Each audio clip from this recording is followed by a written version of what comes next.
بسم الله الرحمن الرحیم د صحین ټي وي یوټیوب چینل ګرانو خوږو کتونکو په دې هیله امید چې تاسو به ټول روز جوړ خوشاله یاستئ.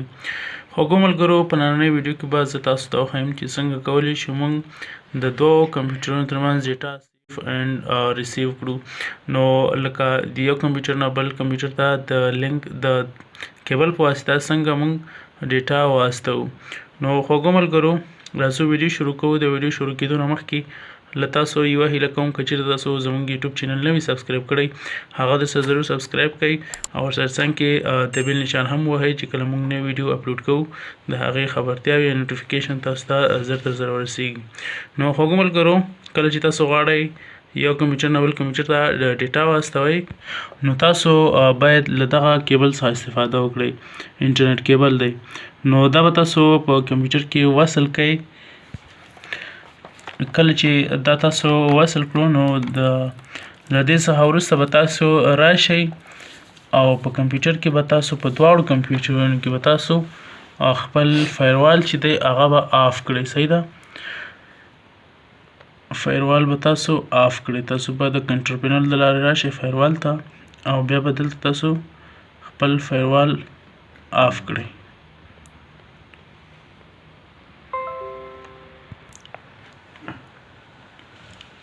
په دواړو کمپیوټرونو کې به تاسو خپل فایروال آف کړئ.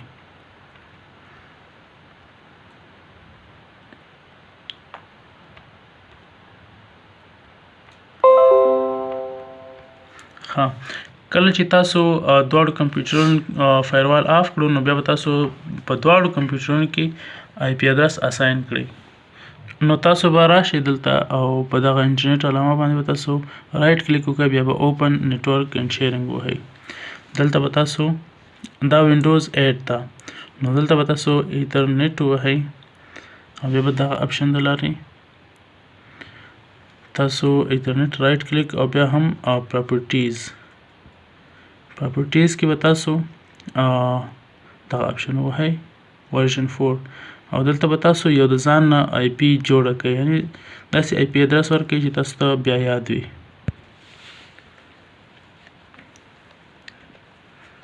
دلته به تاسو مکمل څومره اندازه چې وي عمره آی پی ادرس تاسو جوړ کړئ. باید تاسو دواړو کې آی پی ادرس چې دی لږ فرق باید ولري، یعنی دواړو کمپیوټرونو ته باید یو شان جوړ نه کړئ. همداسې به بل کمپیوټر کې هم تاسو داسې آی پی ادرس اساین کړئ.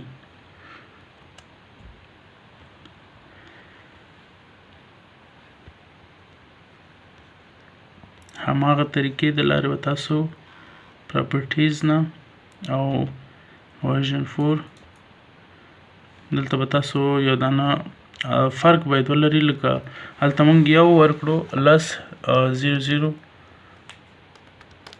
1 او دلته باید موږ 2 ورکړو، یعنی باید فرق ولري. بیا تاسو په لاندې خانه کې رایټ کلیک وکړئ، بیا اوکې او سیف یې کړئ. نو اوس چې دی موږ سره دواړو کمپیوټرونو کې آی پی ادرس اساین شو. نو موږ اوس غواړو چې یو فولډر غواړو دا شیر کړو او موږ هلته بل کمپیوټر ته واستوو. نو تاسو به دلته په کوم فولډر وي کوم فایل وي په هغې باندې رایټ کلیک وکړئ، بیا به تاسو راشئ پراپرټیز ته. کله چې پراپرټیز ته راغلی بیا به تاسو شیرینګ باندې کلیک وکړئ او بیا به تاسو ایډوانس سیټینګ ووهئ. بیا به تاسو دغه اپشن چک کوئ، چک مارک به کوئ او بیا به لاندې پرمیژن یعنی تاسو به دلته اجازه ورکوئ. او بل خبر دا ده که چېرته تاسو غواړئ چې څومره کمپیوټرونو ته یعنې دا ډیټا شیر کړئ بیا تاسو هغه اندازه هم ورته ټاکلی شئ، څومره کمپیوټرونه باید دا ستاسو ډیټا ترلاسه کړي. نو بیا دې ته خپل اندازه تاسو وټاکئ. نو دا چې کله وکړو بیا پرمیژن تاسو ووهئ او بیا به دلته تاسو فول کنټرول الاو به کوئ. دا یعنی دا معنا لري کله چې تاسو کوم فایل شیر کوئ نو هلته بیا که څوک کټ کولی شي، کاپي کولی شي، هر څه کولی شي.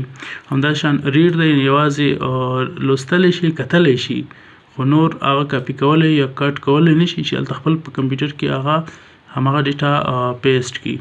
نو دا اپشن تاسو وکړئ، بیا تاسو اوکې ووهئ. کله چې مو اوکې ووهله بیا هم اوکې او کلوز.